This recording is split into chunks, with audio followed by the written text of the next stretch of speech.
Welcome to Fly Nubian Money, where we help you master your mindset and maximize your money.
Don't y'all love that intro? Ooh, I got me lit.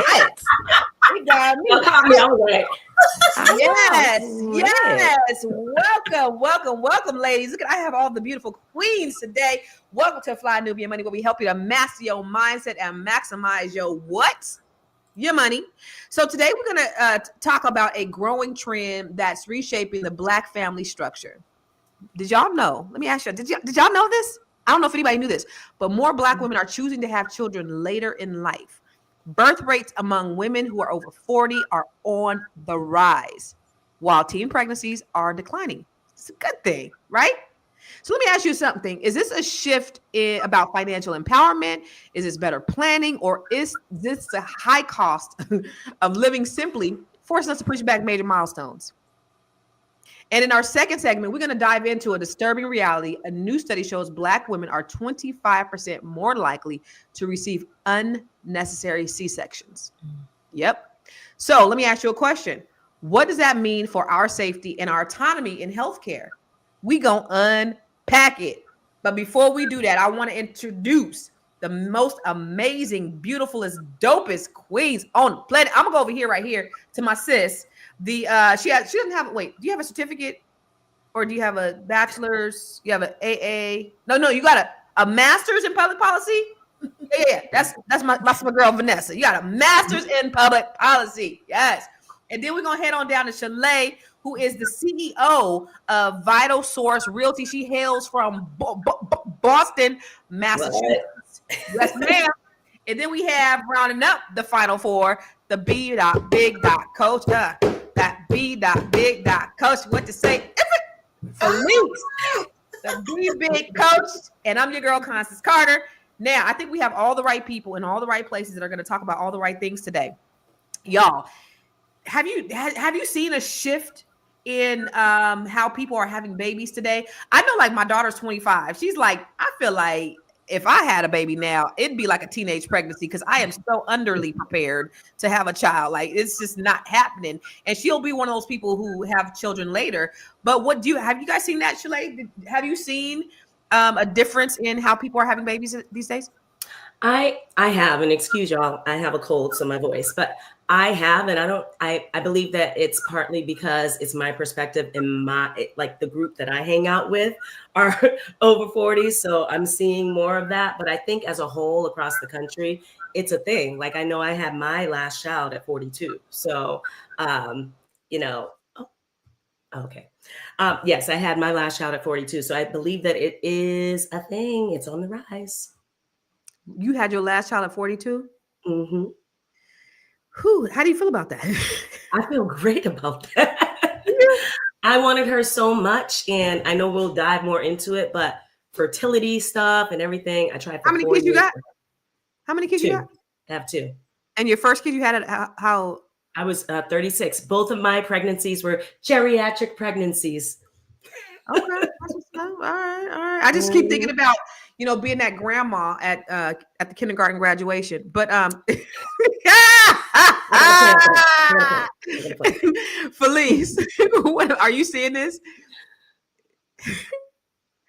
I am, and I think too, what I'm seeing with some of my clients is that they're having a lot of fertility issues. So, and it's really on a rise. And like, I'm serious, y'all, and I'm not trying to be a conspiracy theorist, but I don't really care. Like, seriously, I think there's something going on where all of these Black young women are having to go through like IVF, like they are having a really tough Really? time having to have children. And I'm like, what is happening? And it's so devastating for them, in that it's almost kind of traumatic. Just the whole process, the stress that it brings, not just to the woman, but to her partner. And how does he really support her in this? And the doctor visits, and then it's this long process that they have to go through, only to find out that that round didn't work, and it starts all over again.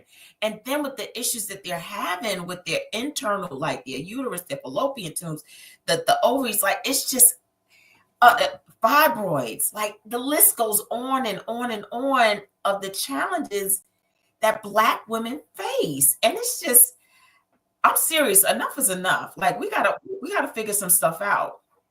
Wow, that's crazy. I didn't know that there was a high number of young Black women that were having to deal with IVF issues. So that's interesting.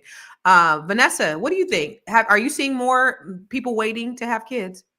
For sure. I feel like, and it could just be my circle as well, but I mean, all my friends had children later in life. I think it's a combination of, we see Black women are the fastest growing entrepreneurs right now. We are really killing the game in terms of like our careers, opening businesses, and just are really establishing financial growth. So I think with that, there's a different outlook on, just having children later. But also to what Dr. Felice was saying is that that's a very serious thing. Even within my small circle, I know several women who have had to go through IVF, and I think it's Wow. something that's great that we are having children later. But I also think, like for I mean, I've experienced infertility as well. But I feel like if it's great that we're having children later, but I also think that it's very, very important that when our girls are younger, that we make sure that they're getting all of their fertility checkups, that everything in their uterus looks good. And we have to really be mindful of the food that we're eating, because other countries aren't having these issues.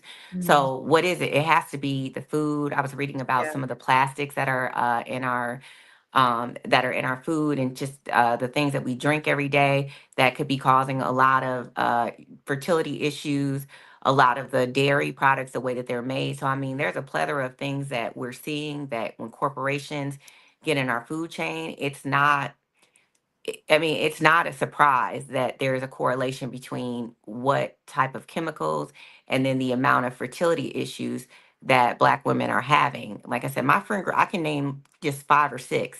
There's no reason why I should be able to name 5 or 6 women in my circle Yeah. that have had to go through IVS or experiencing fertility issues, and also myself. So great, but let's get our girls checked up earlier and Yeah. make them aware of some of the things that they could experience later in life.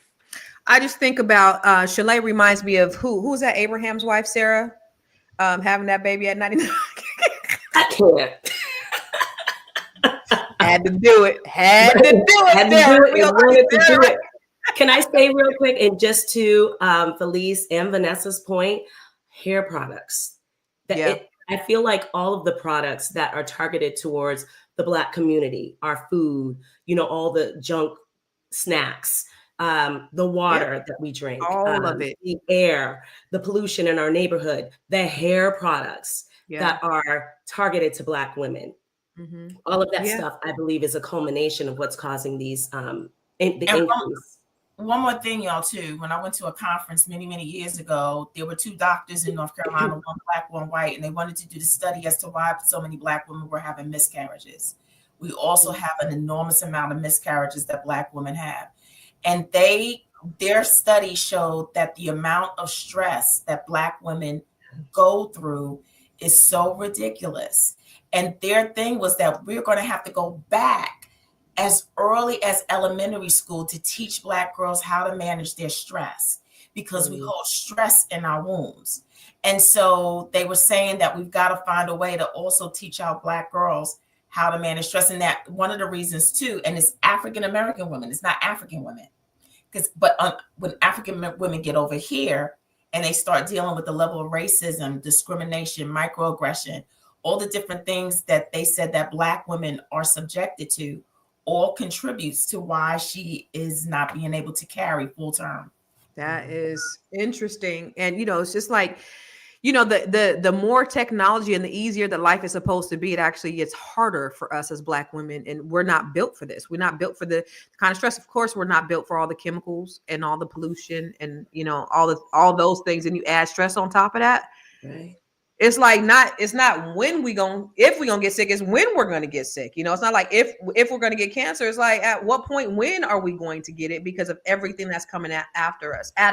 But I want to take a look at this this video that kind of just talks a little bit more about having children over 40. They want to know how you had 2 kids at 54 years old. By God. Do you feel different? Anything you want to tell to the people who are older? People who are older. If you're still ovulating, you still can get pregnant. That's it? That's what you gotta say? Yeah. That's plain. Okay. Did you think that you was gonna get pregnant? No. After 32 years. I'm going to keep posting this because I want y'all to see that women in their 40s are having pregnancies without complications. That's just what it is, So have faith and know that it's your time. Wow. I mean, 54 where? The first one, 54 where? It goes back to Black Don't Cry. I just think about, we got to go to break, but I think about like my grandmother. She had 11 kids, and I think by the time she had my mom, she was probably close to 40, and she was so old. And then my aunt had my cousin, and she was, she's old enough to be my mom's mother. And then how much older she was, and so even the lady that was 54, she looked tired, and I was tired looking at her. My last is I'm about to be 50, and my last is going to be out this house, and I just keep thinking about all the great things, all the greatness is getting ready to happen at 50 when I don't have no kids to take care, and I just thinking about starting over just makes me tired. We'll talk about it when we come back. Woo! It's a good show right here. But I'm biased. If you are just tuning in, you are watching Fly Nubian Money, where we help you master your mindset and maximize your money. My name is Tiara Williams. I'm also known as Miss Black Hollywood, and I'm the proud producer of this show because it is lit. If you want to receive notifications for when we go live Monday through Friday, 1 to 2 p.m. Eastern Standard Time. All you have to do is text the word Queens to 87948. That's Queens to 87948. That's QUEENS to 87948. Also, if you want to grow your money and not blow your money, all you have to do is go to flynubianmoney.com. There's all kinds of resources, there's courses, there's free giveaways. There's just no reason to be broke in 2025. All you have to do is go to flynubianmoney.com. Obviously, you don't want to be entertained here. You want to know enough to grow. Wait, I need to put that on a shirt. You got to know to grow. Got to know to grow. So know and grow with flynubianmoney.com. So a few years ago, my assistant was pregnant, and I was thinking, oh my God, in 5 years, I'll be going to my youngest son's high school graduation, and you'll be going to your baby's kindergarten graduation. I just couldn't see that.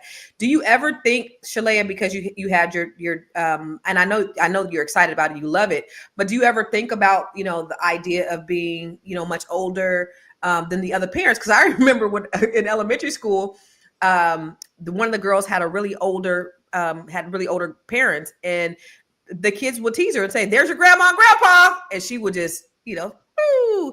So do you ever? You know what? I'll be honest and say like, oh, as I was trying to have my second daughter, and it wasn't happening, I'm like, okay, I felt the urge. I need to do this now. I need to do this now. This needs to happen for me. But no, first of all, I think it's a mentality and it's a mindset. I'm 44 years old. I'm about to be 45 in August, and I feel 28. So I know that when I'm 60, I'm not going to feel 60 or look the way that we think that 60, or the way my grandmother looked at 60. And also, this is very interesting too. So it really depends on the people that you're surrounding yourself with, because my daughter is 7 years old. She's in the 2nd grade, and all of the parents of the children in her school, we're all around the same age, all of us. Really? Yeah, there are no young parents. None. Wow. Yeah. So I have a cousin who's the same age as my mom, same one who had the daughter. Her mom was the same one who had the daughter that was my age. Anyway, she has another daughter that's the same age as my mom. And I have a cousin, her daughter, who's my age. And then my cousin had a son the same year that I had my daughter. So she's 46 when she has her son. Now, my cousin had more energy. Like, she's out there playing with the kids, and she's like doing all, like, she's has more energy than us. And I'm young enough to be her daughter, and she has a son the same age. Like, she's playing with the kids. She's playing with all of our kids. I feel like my babies keep me young, but I've always been young at heart anyway. But 44 is not old. Yeah. I'm not old. I think that's the thing that we need to change the mindset around. It makes sense that we feel this way because our parents' generation, they had their children young, and that was expected of them to have their children young. You were a spinster if you didn't have a kid by 30, right? So it's different now. And I don't feel like being 44 or having my child at 42 was old. I didn't feel that way. So you don't feel like there's a stigma to it at all? No, not to me, and not to the people that I'm around. Now, maybe in other circles, but no. Yeah. So Venessa, I know you said you had your daughter. And oh, by the way, first of all, everybody, let's warm congratulations to Venessa. She just got married. Married now. Go say it, girl. Go on and say it. She got a married woman. Congratulations. Thank you. We had a ball. I'm so glad that you did. So do you think, because I know you said you got married a little bit older and you was like, yes, sis. Do you think it's a different time now where people are having to, and people are feeling young and they're not feeling the pressure of having a child younger? I definitely do. And like to Shalaye's point, it may be circles, but everyone I had my daughter at 33, which is, but I mean, I'm 41. I feel, to be honest, like when I take my daughter to cheer, like some of the young moms, I'm like, oh, I'm out here looking better than y'all. I get out, I play tennis with my daughter. We do activities together. So I think it is about just you taking care of yourself. I mean, because you could be in your 20s and you could be unhealthy. You could be eating bad. You could not work out. You could not take care of yourself. I think also, if I would have had a child in my 20s, my mother probably would have been raising her because I was lit. Like I was lit. I was traveling. I was turning up. I was clubbing. I mean, I did what I needed to do. I went to college, but I just wasn't mature enough to have a child. And now, I think just having a child later in life, I mean, and I would have had more. I dealt with fertility issues, Shalaye. I was trying to have a child up until 40. So, and I still, like, even if we accidentally had a kid right now, I still wouldn't feel old. I think financially, I'm able to give my children healthier food. I'm able to take care of myself better. I'm able to provide a better, more stable lifestyle for them. I'm still able to travel and give them experiences because I can afford it. If I was in my 20s, let me tell you, I don't know, I wouldn't have the same child. I wouldn't, so, I mean, I think, I don't know, I think it's kind of normal. Like when I go to my kids' performances and stuff, all the moms are like 40, some are like 45. So, some are like 46, but I think it is normal to have children a little later than back in the days. Like you were expected to have kids earlier. Dr. Felice, do you think this is like more by necessity or by choice? Is this financially that women are doing this? I think, if you do historical, women have more choices and options than they ever did before, right? Especially Black women. And so I think the fact that so many things are available to us, and we are seeking those options, that it does afford women the ability to say, I can kind of put off children. But also, you know, I think about, God bless y'all. I'm kind of with Venessa, because I had my daughter like after I graduated college, and I was so grateful for that, because man, when I think about the energy that it takes, and I mean, like, they really cute now, right? But the energy level is going to kick in around middle school and high school. And I have clients literally who are older with their children, and it's kicking ass. And they're like, damn, like, you know, they were so cute. Like, now, seriously, I've got clients who 15, they got these kids in their teenage years, and they're like, damn, like, you know, because the level, I remember, like, with my daughter, like, that stuff upped. And I was like, great day. Like, cause, and I was a white on rice parent. Like, I was always there. And I just know the energy it takes. And like all these stages, you know, it get to a stage where, you know, I'm here for y'all. Yeah. You know, to that stage. That's all, like I say. But I do think it's giving them more options. But I also know that the biology of it all too, right? Yeah. Like your eggs are aging too. So like, you had them old ass babies. And that's why, you know, you got to go through all those tests and stuff. Don't get me wrong. I serve a God that I believe that he can go past all of those things and statistics and all that, but it's still a reality. And I just, you know, and let me just put this out there too. I think for Black women, just to be fair too, we almost don't have an option, because so many Black women are waiting on Black men. And our Black men are taking their time. By the time they know, right? And y'all give me some grace. You know, they be like 50 and 60, and they're like, okay, I want this black don't crack girl. Well, nigga, please, like, excuse my French. I wanted you when you was 20 and 30. Now you want me when you was 60.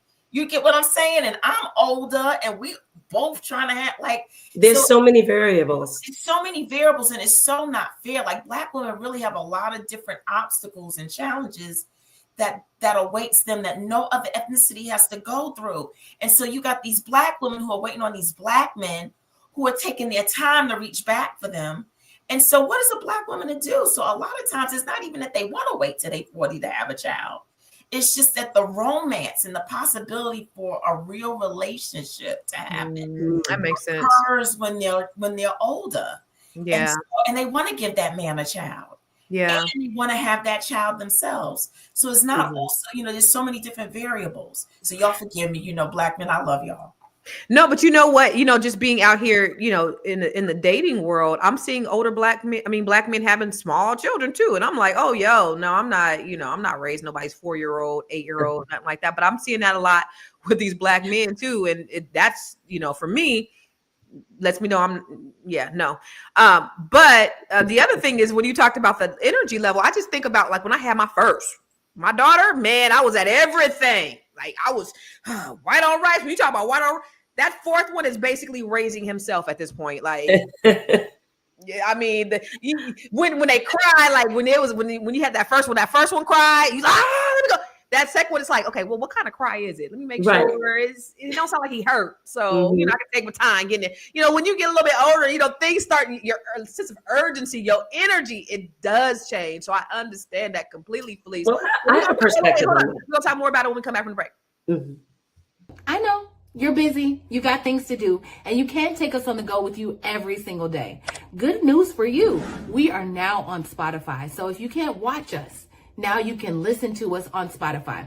Search Fly Nubian Money, and all the episodes shall appear. All you have to do is like, subscribe, leave a 5-star rating, leave some comments, tell people how you love us, so that when other people come along and are looking for a great show to watch, they can find Fly Nubian Money too. One last thing, and just in case you've been sitting under a rock, Fly Nubian Money now has an investment club. We are the Fly Nubian Money Club.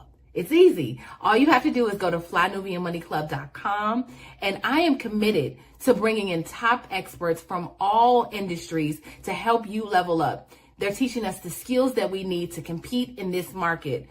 We often say that nobody is coming to save us, not the government, but guess what? We're coming to save us. I'm coming to save you with the Fly Nubian Money Club. So listen, all you have to do again is go to flynubianmoneyclub.com. We have a 30-day free trial set up just for you, just for those people that are struggling. Even if you ain't struggling, you ain't got to struggle. I'm coming. Okay, let me stop playing. I'll see you soon. So, Shalaye, I want you to go ahead and finish your thought. Yeah. So on the energy thing, right? Okay. So I have a 7.5-year-old and a 2.5-year-old. Y'all are not going to sit up here and tell me that no middle schooler is out energizing, okay, a 2-year-old and a 7.5-year-old. Y'all aren't telling me that. I'm like, I can't wait. I'm doing the math. I'm like, oh, when she gets in middle school, I'm gonna be this. And then when we go on vacation, because she's already at that point, my 7-year-old, where I can kind of give her something and she can go off and do her thing. And then I have to entertain the 2.5-year-old. So y'all are not convincing me that a middle schooler and a high schooler has more energy than these little kids here that are underfoot. I'm looking forward to middle school and high school for both of them, because they'll be able to do their own thing and they may have more things going on in their world, but I'm all for it. I'm looking forward to it. I'm very, very happy. I'm looking forward to it. And I think it's all about perspective and all about individual choice. But there's so many different variables that go into why Black women are having children later. Yeah, it is definitely perspective, because I'm telling you, my perspective is I can't wait to get this last ninja out of my house next year so I can walk around naked and do it and have my men over here, and I gotta sneak around on dates and shit. Like, I can't even live. Like, I'm the one that pays bills around here, and my boys is like, you don't need nobody. I'm like, you gonna take care of me? Yeah, my mama take care. I don't want you to take care of me. I want a man to take care of me. Anyway, you're asking the wrong question. Right. Let's go to the next video. For the love of Pete, please stop asking people that are over the age of 40 that do not have kids. You don't have kids? Why don't you have kids? You don't want to have kids? What if we asked you, you got kids? Why do you have kids? You wanted to have kids? You see how that sounds? It sounds judgy, right? It sounds judgmental. And it's not right. It's not right if we did it to you. It's not right when you do it to us. It is okay to be over the age of 40 and not have children. I want you to understand this. Some people don't have children by choice, which is okay. Some people don't have children by force, meaning that life in some kind of way has not allowed them to. There are a number of reasons as to why.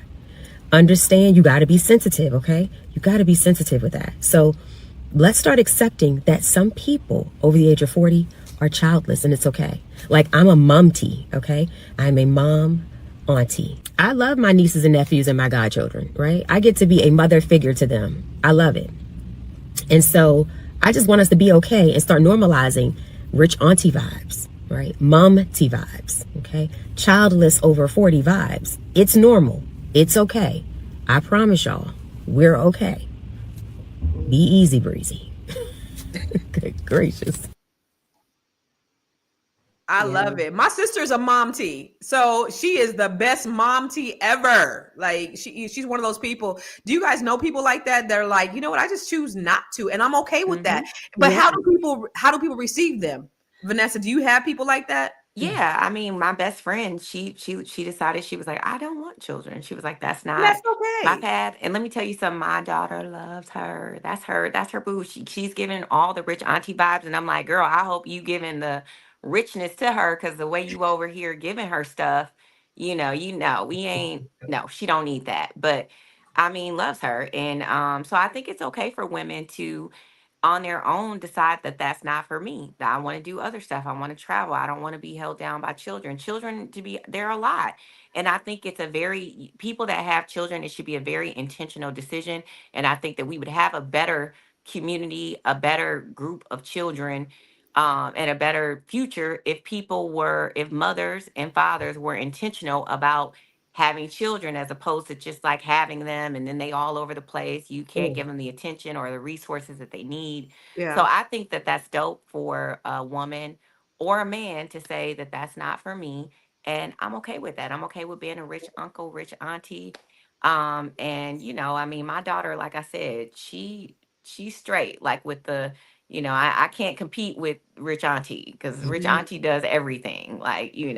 and she'll FaceTime her, call her, so I think it's great. I think it's great for the community. I think it's great for the nieces and nephews, the goddaughters, sons. I think that's great, and that's okay. Yeah. Oh, go ahead. Did you want to say something, Shalaye?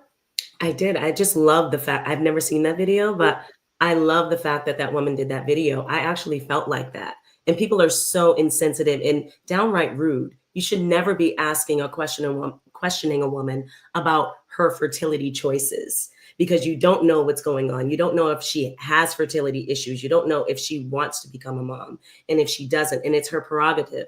And I've heard people say like, oh, women who don't want to have children are selfish. And I think that's absolutely absurd. And it's her prerogative if she wants to be about herself. But like to reduce us to just our ovaries and our sex organs is just absolutely ridiculous. And I was the last. I have 3 sisters. There's 4 of us, all girls.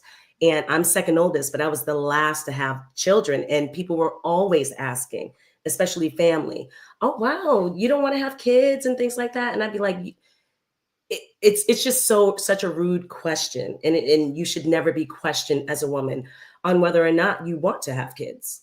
It's your prerogative. Oh yeah, that is true. Felice, I know you said you had your daughter after college. How old were you?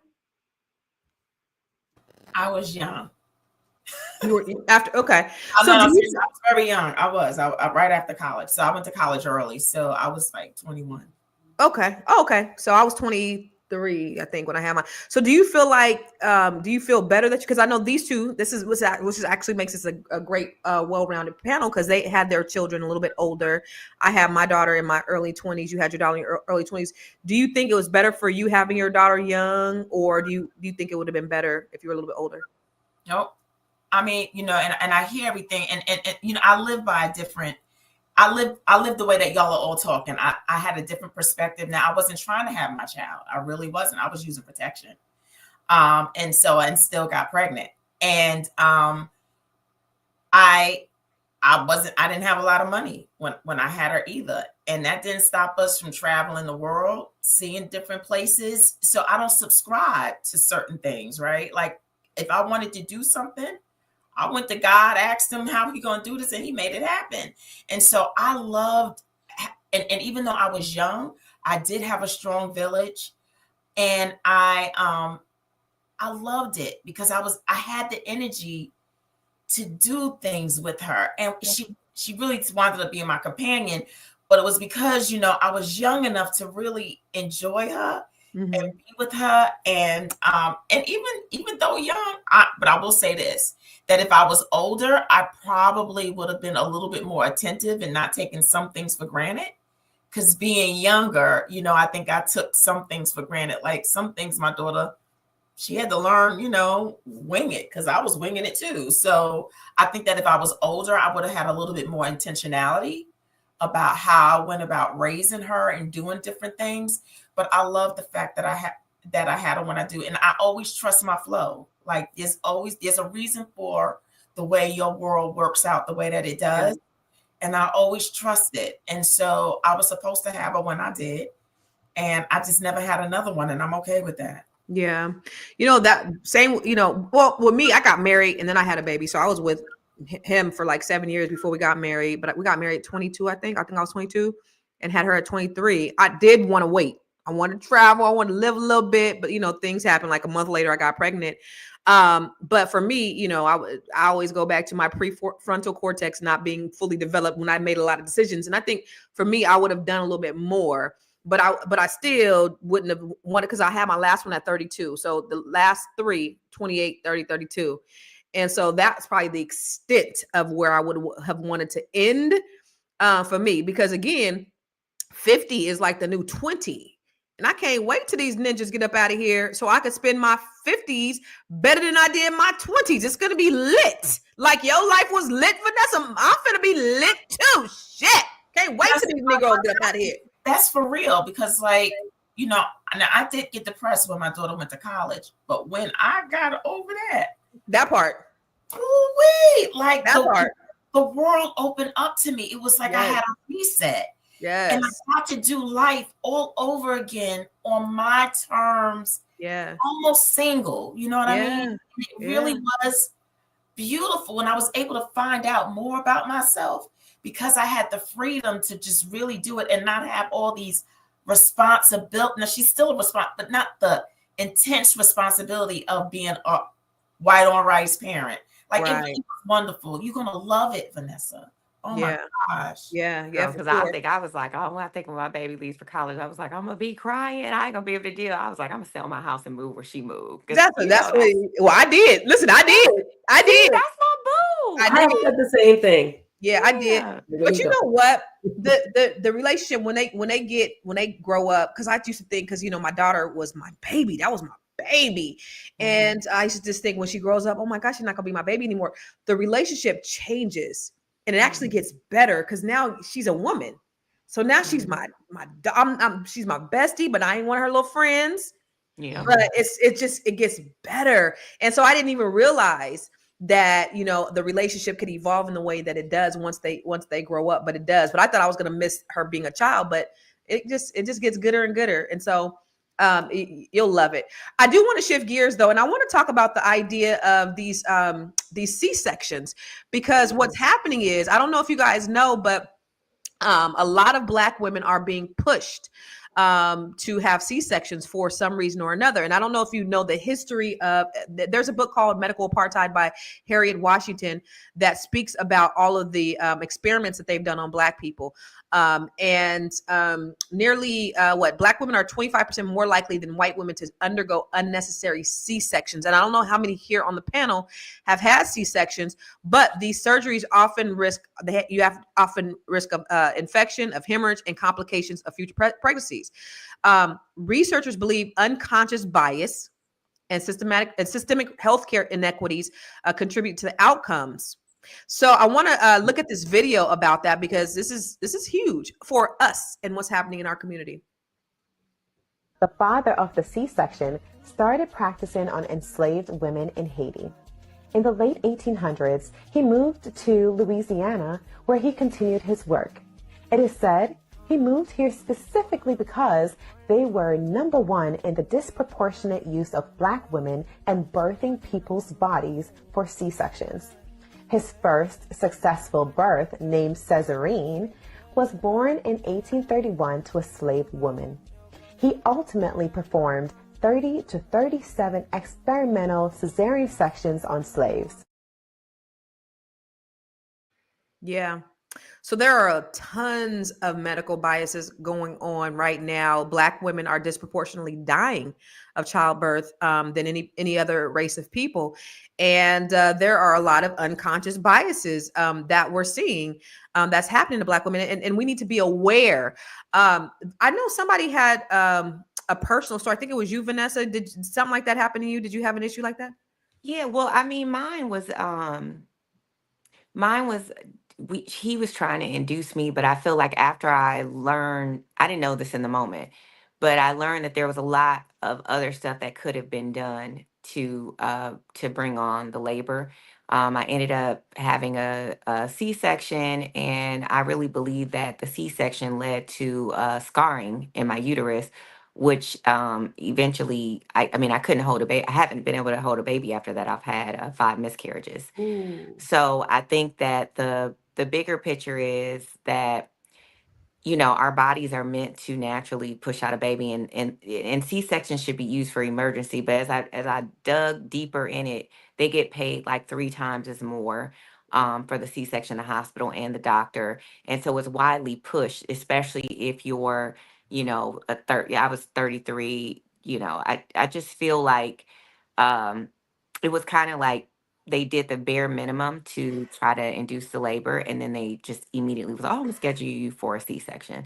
So I think after that experience, I started reading about it, and you don't know, you have no idea what they're doing to you. You're on the table, you're wide awake, and they're cutting. You're just hoping for a healthy baby. And right after Sanaa, my daughter, was born, I had a very scary moment because I lost consciousness for a second. I could feel whatever's happening, and he hit me and was like, hey. and they must have shot me with some adrenaline. But it is very scary. And then you can also die of I think it's called an embolism. You're more likely to die of an embolism when you have a C-section, and it's like instant death. It's like a blood clot to your heart, but you're more likely to have a lot more complications in a C-section. So, it's just it's a really sad, the medical practices. I mean, that should be the last resort. Have any of you, Felice or Shalaye, have you guys had C-sections? Do you feel like you were pressured to have a C-section? I've had two. Do you feel like you were pressured to have a C-section? Oh, absolutely. So like I said, with my first daughter, I was 35 when I was pregnant, considered geriatric pregnancy. And they started very early talking about, you're older. So they start pushing you towards that mentality, just like prepping you that you may need to have a C-section. So I hired a doula. I did research. I was like, I wanted a natural birth. I wanted like a birth in a tub. I wanted like unmedicated natural birth. So I had a birthing plan. I was like, I'm printing this out. I want to make sure that everyone has this, and I'm not doing a C-section. And what happens is a lot of times it's called basically a cascade of interventions, right? That leads you to a C-section. Because for me, and thank God for the medical technology of today, right? Because it could have gone another way with me. But when I wasn't going in labor naturally. So by the time I got to 40 weeks, they were like, they wanted to induce me right away. And I was like, nope. So I actually went 2.5 weeks, almost 3 weeks overdue. My doctor, my medical team, everyone was pissed with me, literally like calling me every day, scaring me, telling me like, you need to come in here. Your baby can be 9 pounds, 10 pounds. She won't fit through the birth canal, like trying to scare me. And I was like, nope, she'll come when she's ready. Nope, this is natural. My body knows what to do. She'll come when she's ready. So fast forward 42.5 weeks, she still hadn't come. I'm getting a little nervous. But again, they put these weeks on, when you're supposed to have a baby. That's not necessarily naturally true. And you don't really know exactly when you're pregnant. So when they say you get to 40 weeks, they don't really know if it's really 40 weeks or not. Right. It could be give or take a week or two at that point. Right. So my partner, he actually was like crying and he was like, this is my baby too. And I was like, okay, let me go to the doctor. I finally went in, they gave me cytotech, I was induced, and then labor started. So long story short, I was in labor for 39 hours with my first daughter. And what happened was why I had to get a C-section is my uterus got tired. Like after 39 hours of contracting and everything like that, she was in my birth canal. We got to the point where I was pushing, but my contractions weren't strong enough to push her out. And then a doctor came in and said, you know what, if you put, her head was right there, but I couldn't crown. And she was like, if you do push her head out and you're not able to push her whole body out, we're going to have to push her back up and you're going to have to get a C-section anyway. And at that point, I was like, okay, let's do it. I literally started crying. I was like, I just want her out safe at that point. But there was a cascade of interventions. Like they give you the cytotech, then they give you Pitocin, which is it's unnatural labor. It's like a train. It's like real labor is like you driving in a car and you're in a city and you're driving and then you get on a highway. And when they give you these medications that induce and accelerate your labor, it's unnatural labor. So it puts your body in shock. Literally, your body goes into shock. And sometimes your body doesn't know how to react to that. So I was not progressing. I wasn't dilating the way that they wanted to. Again, the way that they wanted to. I told them, I don't want any vaginal. I'm giving you one vaginal exam and that's it. So I had someone do one. Then they came back every hour, wanted to do a vaginal exam. I refused it. And then after a couple hours, they're like, you're dilated 6, but you're still not where you should be for this time that you've been in labor. So I was like, okay, let them go back in. That my water hadn't broken. They did a manual breaking of my water, which was very uncomfortable. And then all of a sudden they're like, oh, we want to put you on antibiotics. We want to put you on this other medication. Now you have an infection. We don't know where that came from. duh, we know where it came from. You put your fingers in my body because I didn't have an infection. So it's introducing bacteria, all of these things. And it led to, you know, we have to do the C-section. I had to do it. And I did it twice. The second one was scheduled. Wow. Sounds like a lot of, well, it doesn't sound like that was something that they pressured you into doing. It's sounds like something that they had tried. to do. I was very headstrong in what I wanted. Even my second, we can talk about that after we come from break. But even my second, I was like, if I'm going to do this, it's going to be the way I want it done. I want to have the birthing experience that I want. Yeah. Amen. All right. We're going to talk more about it when we come back from break. Are you a Black business owner looking to expand your reach? Well, has Fly Nubian Money got good news for you? We are building a Black business directory to connect you with customers who need your services. And here is the best part. It is absolutely free. Email us at info@realvirtual.net. Send us your business name. Tell us a little bit about what you do, what services you offer, your website address, and your contact information. That's it. Together, we are going to build and circulate the Black dollar. Get listed today and start connecting with people who are probably already looking for you. Wow. So that was quite a story, Shalaye. I know, Felice, you said you didn't raise your hand about having a C-section. You didn't have a C-section? No. No, I have 4. I had all natural births. But have you seen that they're pressuring, more Black women are being pressured, or even just seeing a higher number of Black women that are getting C-section as opposed to natural births? Absolutely. And it's convenient, it's profitable. And what happens is that after you have one C-section, it weakens that muscle so that most of the time your subsequent pregnancies are going to have go through a C-section. And so they really do rob women, Black women, of having a natural birthing experience. Not saying that a C-section, but there's a way in which God wanted us to bring forth life, right? And they robbed so many Black women of having a seamless, beautiful pregnancy experience. Yeah. Out the gate, from the time you find out that you're pregnant, it is so stressful for Black women. And that is something that I'm starting to have to counsel young Black women on, or, middle-aged Black women on, is because they're afraid to have babies because they know the statistics of they're afraid of dying. And having a baby already predisposes us to death. And then you add on a whole system that is so inconsiderate, rude, and lacking empathy for what that is like for the Black woman. You add that layer to it too. It's too much. And so I'm so encouraged by the fact that more Black people are getting together and starting their own birthing centers.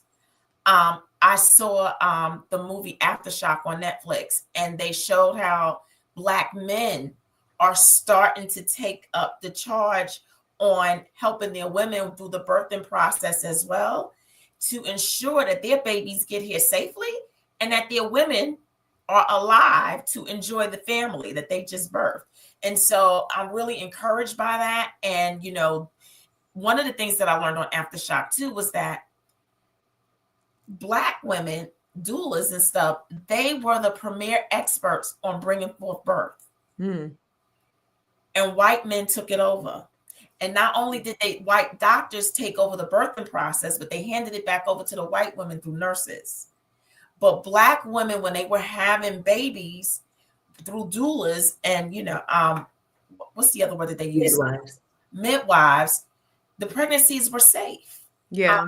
And women were having wonderful, childbirth is painful, but you know what I'm saying? It was a beautiful experience, in that you got to go from beginning to end with someone who knew what they were doing. I think that's also nuanced and depends on the amount of data that's available on that.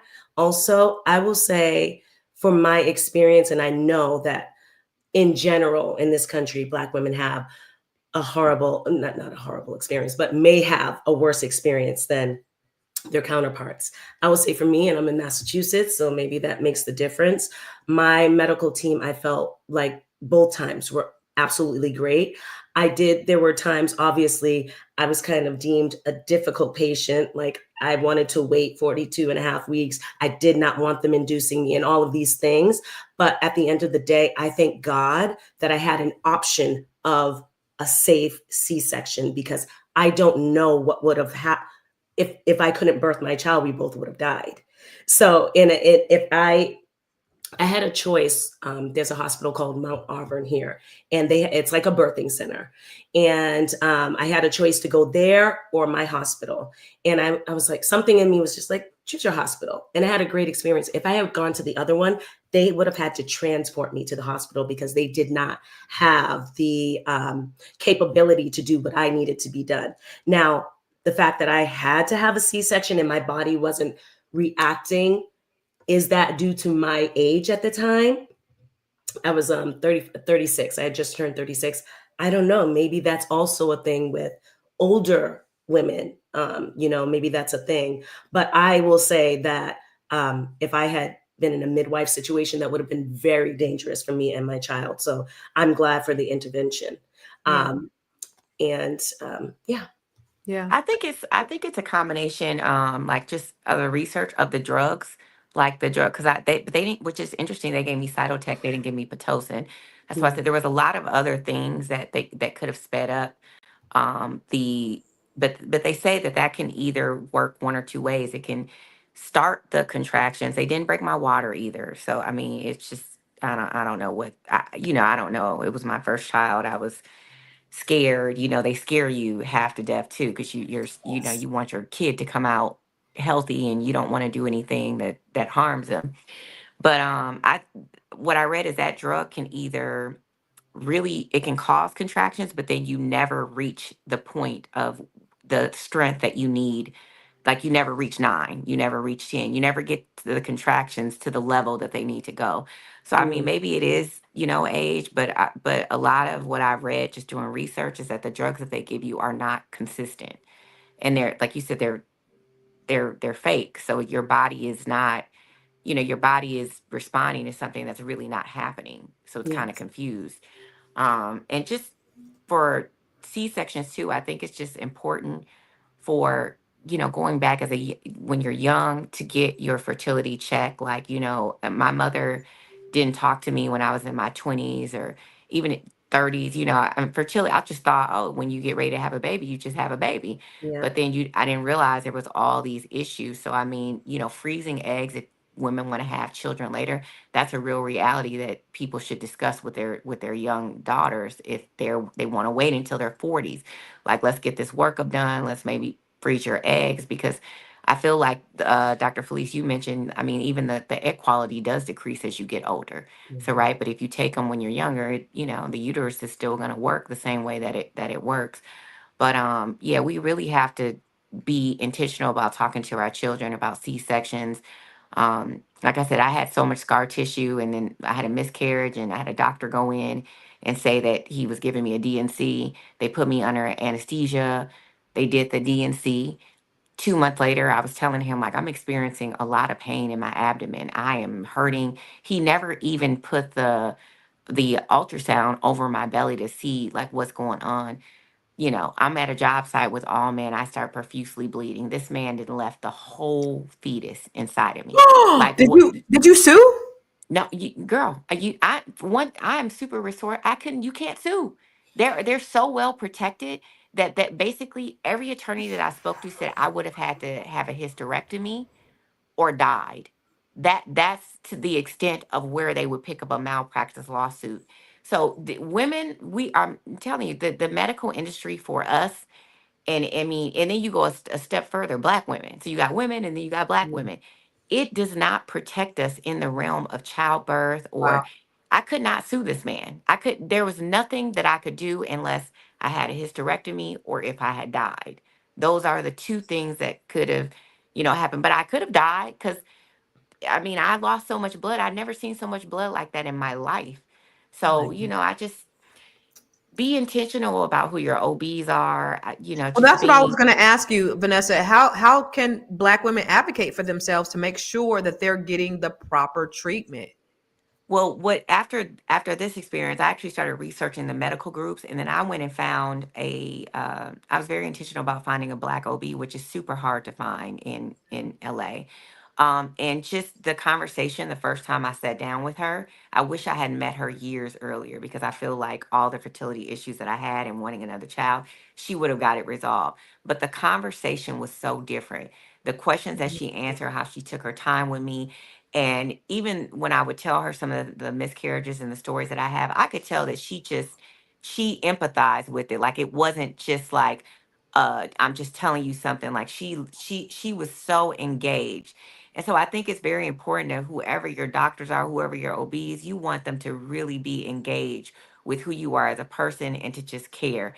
So And I that's number think one, right? So you that's want number them. one, yeah. But Okay. I mean, I found a Black female OB, and That's number two. I will never, ever, ever go anywhere else. Wow. Like, So that's where I'm staying. number one is making sure that you have somebody who cares. You do have a choice. Number Yep. two is, hopefully, if you can find a Black doctor, find a Black doctor. Is there something else that they should be doing to advocate for themselves?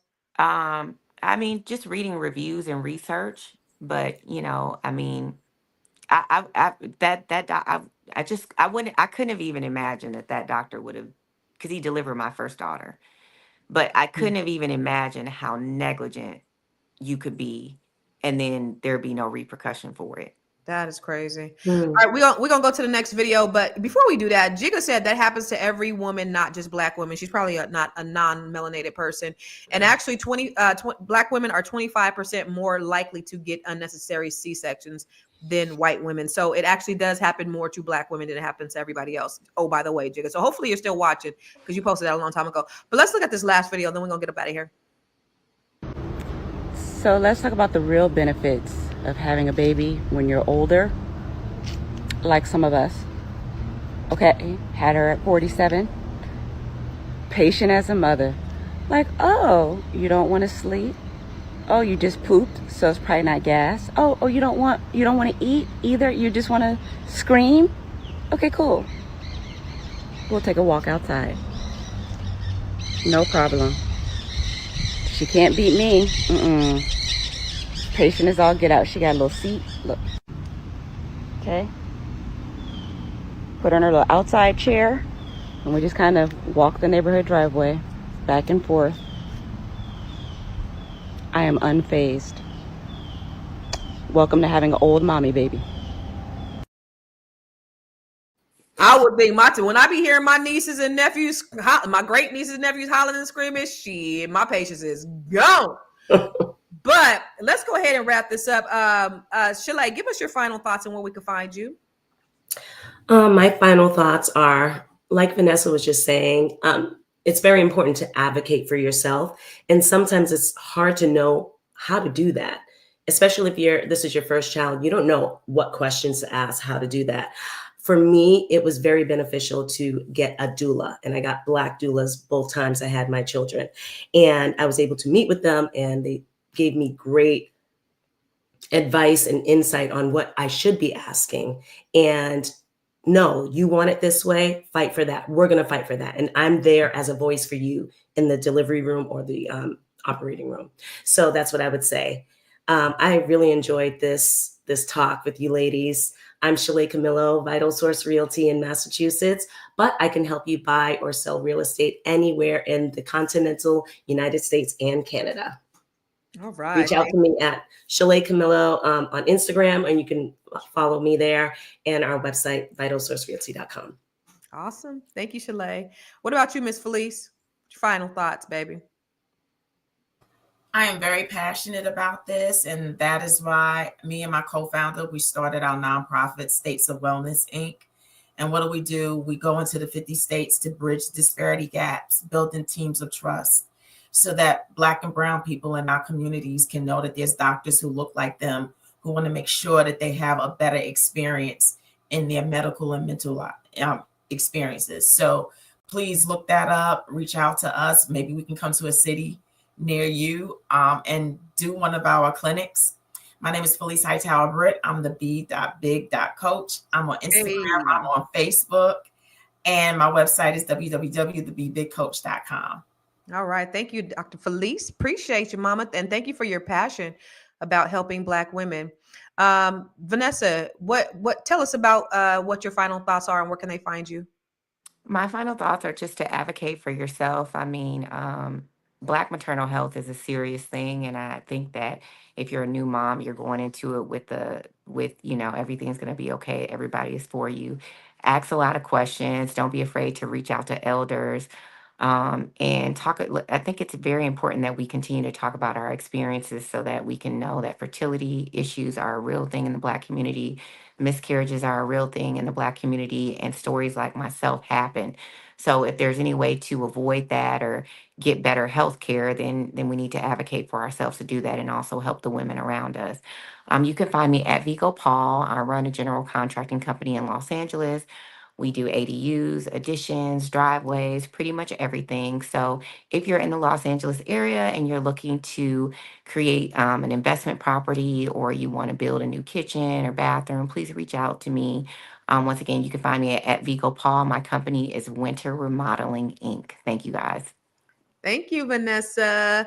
And I wish you was out here in the DMV. You could help me do my house, girl. But you're so right about having to advocate for ourselves. I mean, it's extremely important, Black people, because there are racist biases that go on in medicine, in education, in the criminal justice system that just do not bear in your favor. And so it's important that you know your rights, do your research, and you go in knowing that you have a choice. You do not have to accept what a doctor tells you if it doesn't feel right.